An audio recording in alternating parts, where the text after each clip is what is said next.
గురుభ్యో నమ. నా క్రిందటి వీడియోలో చక్రముల గురించి తెలియజేసుకుంటూ విశుద్ధి చక్రము దాకా చెప్పుకున్నాము.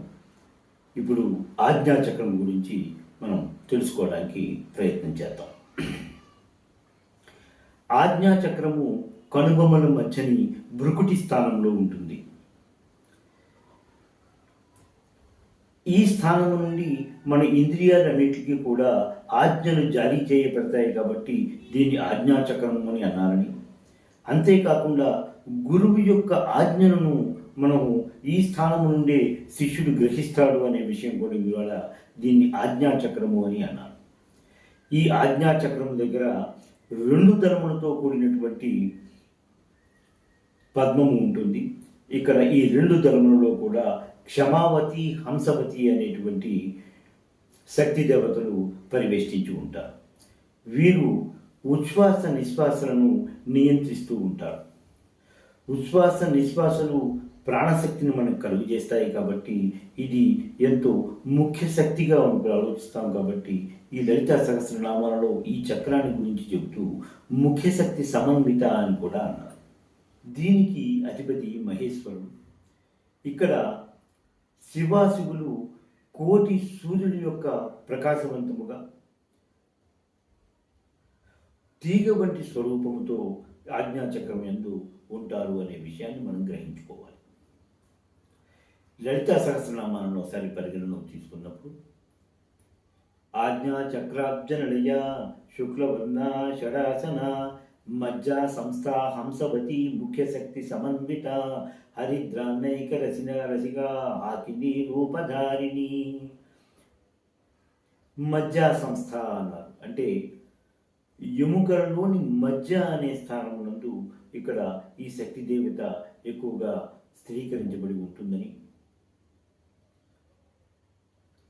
హరిద్రాన్నైక రసిక అంటే మరి పొలగము మీద ఈవిడికి ప్రీతికరంగా ఉంటుందనే విషయాన్ని ఇక్కడ తెలుసుకుంటూ మనం మరో చక్రం యొక్క ఆఖరి చక్రం సహస్రార చక్రం గురించి తెలుసుకుందాం. ఈ సహస్రార చక్రము బ్రహ్మరంధ్రానికి కొంచెము క్రిందిగా ఉండి 1000 దళములతో అంటే సహస్ర దళములతో ఇక్కడ కొద్ది ఉంటుందని, మిగతా చక్రములలో ఉన్నటువంటి శక్తి దేవతలు అందరూ కూడా ఈ సహస్ర చక్రంలో ఉంటారని మనం తెలుసుకోవాలి. ఈ చక్రము సర్వవర్ణములతోనూ తేజోవంతముగా ఉంటూ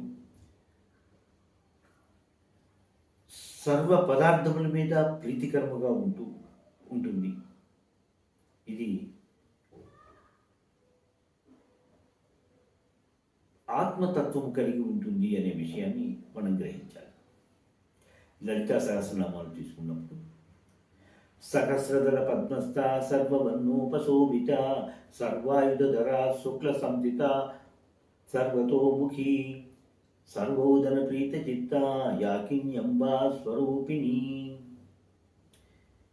ఇక్కడ ఉండేటువంటి దేవత యాకిన్యంబా స్వరూపిణిగా ఉంటుంది.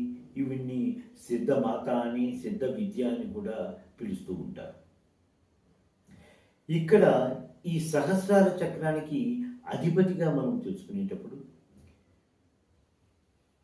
శైవులు ఇది శివస్థానమని, వైష్ణవులు పరమపురుష స్థానమని, మరికొందరు ఇది హరిహర స్థానమని, శాక్తేయులు ఇది శక్తి స్థానమని, దైవీ స్థానమని కూడా అనుకుంటూ ఉంటారు. ఇప్పటిదాకా మనము మనలో ఉన్నటువంటి చక్రములు, వాటి తత్వములు, ఇంకొన్ని విషయాలని మనం తెలుసుకోవడానికి ప్రయత్నం చేశాం.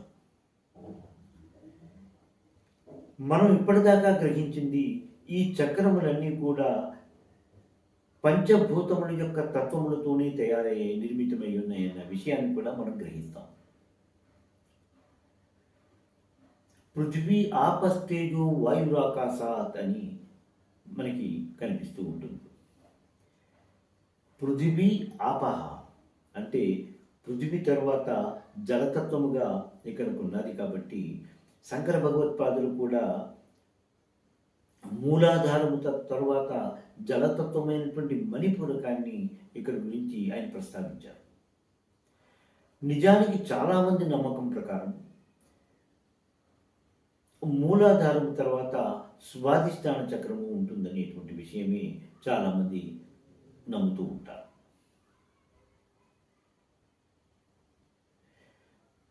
మనలోని జీవుడు కూడా ఇలాగే పంచతత్వాలతో నిర్మితమై ఉన్నాడు అనే విషయాన్ని తైత్తరీయోపనిషత్తు తెలియజేస్తూ ఉంటుంది.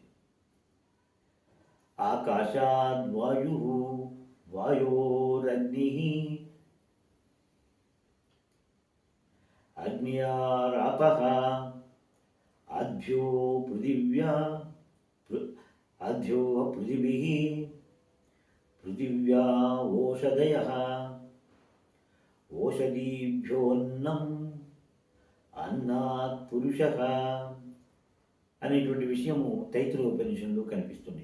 ఆకాశము నుండి వాయువు, వాయువు నుండి అగ్ని, అగ్ని నుండి జలము, జలము నుండి పృథివీ, పృథివీ నుండి ఓషధులు, ఓషధు నుండి అన్నము, అన్నము నుండి పురుషుడు నిర్మితమై ఉన్నారు అనేటువంటి విషయాన్ని ఇక్కడ తైత్తరీయోపనిషత్ ద్వారా మనం తెలుసుకుంటాం.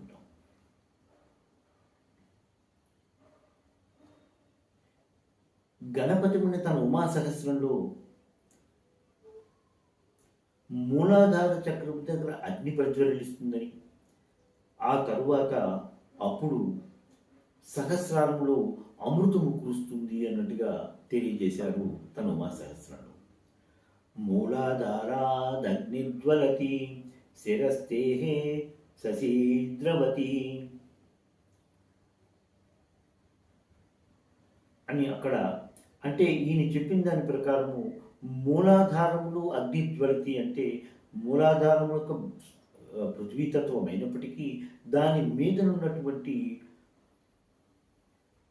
అగ్నితత్వము కలిగినటువంటి అక్కడ నుండి అగ్ని మూలాధారాన్ని చేరుకుని అక్కడ ఉండి కుండలని ప్రజ్వలింపజేసి కంజలని తేజోవంతం చేసినప్పుడు అది ఊర్ధ్వముఖముగా ప్రయాణించి సహస్రాలను చేరుకున్నప్పుడు అక్కడ అమృతధారులు కురుస్తాయి అనే విషయాన్ని తన ఉమా సహస్రంలో తెలియజేశారు గణపతి.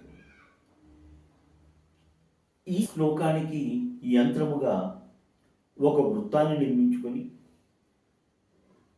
ఆ వృత్తంకి బయట నుండి లోపలికి, లోపల నుండి బయటికి వెళ్ళే విధంగా 2 సమాంతర రేఖలను లిఖించుకొని ఈ సమాంతర రేఖలకు ముందు పక్కన వెనకాల పక్కన కూడా 2 త్రిశూలాలు చొప్పున ఈ 2 సమాంతర రేఖలకి 4 త్రిశూలాలను లిఖించుకొని మధ్యలో యం అనే బీజాక్షరాన్ని లిఖించుకొని ఈ యంత్రాన్ని బంగారు రేకుపై కానీ రాగి రేకుపై కానీ లిఖింపజేసుకుని ఈ యంత్రాన్ని 10 రోజులు పూజ చేస్తూ ప్రతిరోజు 1000 పర్యాయములు ఈ శ్లోకాన్ని పారాయణ చేసి 10 రోజుల తర్వాత యంత్రాన్ని శరీరముకు ధరించినప్పుడు తప్పిపోయిన వారు తిరిగి రావడానికి సంభవం అవుతుంది అనే విషయాన్ని యంత్రశాస్త్ర నిపుణులు తెలియజేసినటువంటి విషయం. దీనితో 9వ శ్లోకం యొక్క విపుల భావము పూర్తయింది. 10వ శ్లోకం యొక్క విపుల భావంతో నేను మరో వీడియోతో నేను ప్రత్యక్షమవుతాను. స్వస్తి. ఎంతో అధ్యయనం చేసి మీకు అందిస్తున్న ఈ వీడియోలను ఆదరిస్తారని భావిస్తున్నాము.